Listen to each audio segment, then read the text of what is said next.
दोस्तों, नमस्ते, प्रणाम सभी को, जय श्री राम। मैं हूँ सीमा मौर्य और मेरा चैनल है सीमा रंगत। आप सभी को मेरे चैनल पे स्वागत है। तो हमारे भी चैनल को आप लोग सपोर्ट करें। हेलो दोस्तों, नमस्ते, प्रणाम। मैं हूँ किरण प्रजापति और मेरे चैनल का नाम है संगीत बाय किरण। तो एक होली गीत गाने जा रहे हैं हम लोग। कैसा लगेगा कमेंट बॉक्स में जरूर बताना और लाइक सब्सक्राइब करना ना भूलना। वीडियो देखते हैं लेकिन लाइक नहीं करते हैं, लाइक भी कर दिया करो। ये दोनों बहन का आप लोग आशीर्वाद दीजिएगा। तो आइए सुने एक होली गीत। हमके मंगादा बीरा पिया, हम खेलब देवर संग होली पिया।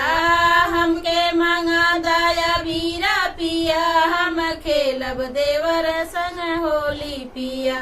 बसरूली है त कैसे हम खेलब, बसरूली है त कैसे हम खेलब। तू तालिए उबा चोरी पिया, हम खेलब देवर संग होली पिया। तू तालिए बा चोरी पिया, हम खेलब देवर संग होली पिया।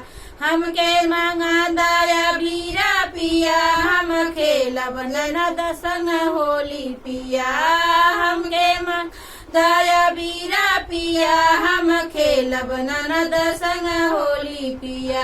भसरूली है त कैसे हम खेलब, भसरूली है त कैसे हम खेलब। तू ताली बा चोरी पिया, हम खेलब ननद संग होली पिया।